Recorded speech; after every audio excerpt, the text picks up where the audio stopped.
Big up, man. Cheers to you guys. We are 1000 subs, and I'm super excited. To everyone who has been part of this journey, receive my heartfelt gratitude. I can't thank you enough. On that note, I will share my incredible, super soft, and moist red velvet cake recipe as a token of an appreciation for your unending support, and it's time to give back to the community. The recipe is so simple and easy to make. So without further ado, let's get to the video and let's get started. The recipe calls for buttermilk and I don't have, so I'm going to make some buttermilk. I've just added 1 tablespoon of vinegar into my fresh milk and set aside. Let's move to the dry ingredients. I've added some corn flour into my all-purpose flour and some cocoa powder, baking soda, and baking powder. And I'm going to mix everything until it's well combined. All the ingredients and the exact measurements are listed in the description box below, so check on it. Add a half teaspoon of salt and give it a good mix. I almost forgot that. I like to use margarine in my baking, and margarine is salty. That is why I even forgot about salt. So I rarely use salt. Sift the dry ingredients before you add them to your wet ingredients. I like to sift mine, and I would recommend you do the same. Sifting flour helps to incorporate the air. And remember, we are using corn flour and cocoa powder here, and they can be a bit clumsy. So if you are using this same recipe, follow it to the latter for a better end result. Once done, set aside and let's prep our baking tin. I will use 2 of them, so I'm just going to grease them with the margarine. Guys, I'm glad to see you here again, and if you are clicking the video for the first time, feel welcome. And if you find this kind of content useful, kindly consider subscribing for more amazing recipes like this, and don't forget to like the video. Watch the video up to the end. Thank you. Once you're done greasing,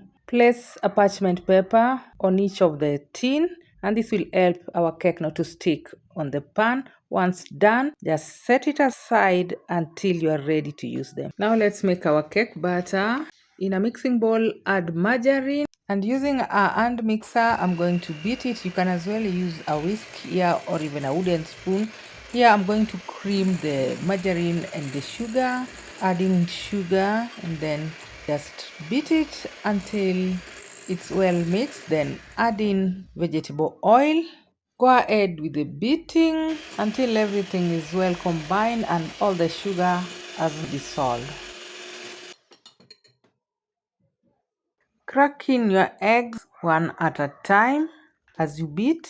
I will use 3 eggs, and my eggs are at room temperature. Actually, all the wet ingredients are at room temperature. And we are going to cream it until it's light, frothy, and pale in color.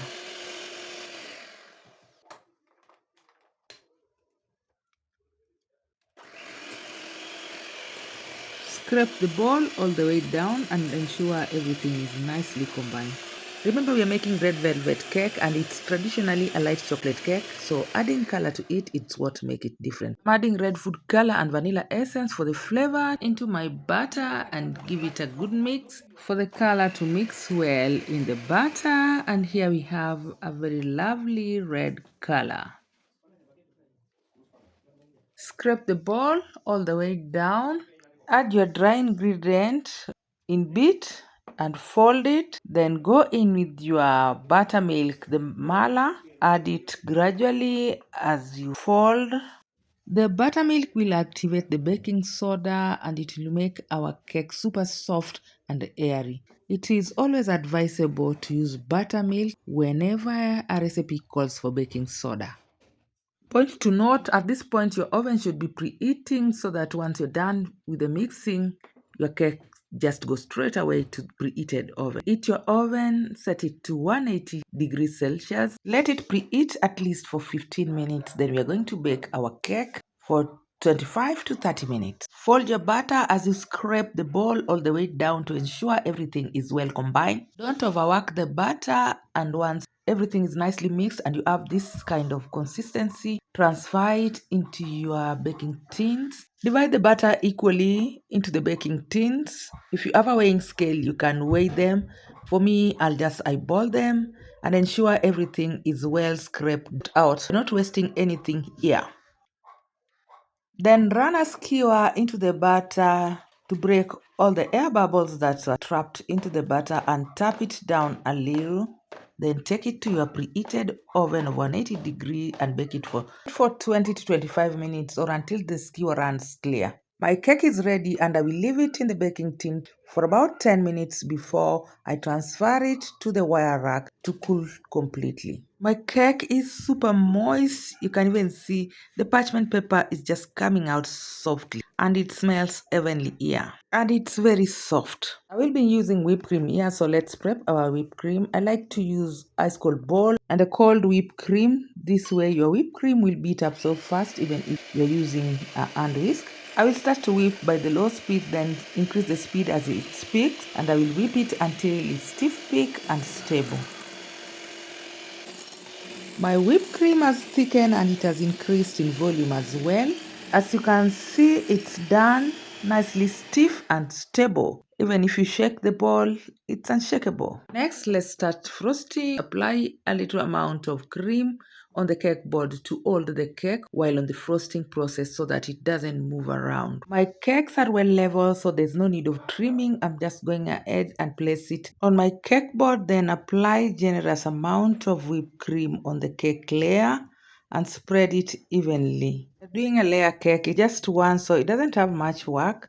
Just spread the cream evenly to cover the layer. Once it's well level, take the other cake and place it on the cream and ensure it's well aligned. So now we're just going to do the crumb coating. Just add some whipped cream and cover the cake with it. This is just a thin layer. Thereafter, we're going to do the final frosting, that is to cover the whole cake. I'm sorry if the clarification is not clear here. Feel free to check on my other cake recipe. I've done this several times and I always explain step by step on my cake video. And I hope at this point you've given me a thumbs up.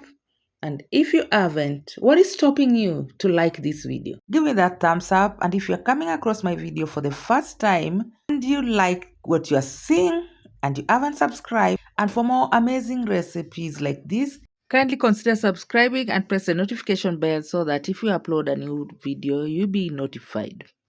Wipe out the spilled cream on the cake board to make it presentable, and I'm going to use this star nozzle to make some rosette. Once again, thank you so much, my subscribers. I can't take you for granted. If it was not for you, I would have made it this far, and thanks for coming back always to watch my video.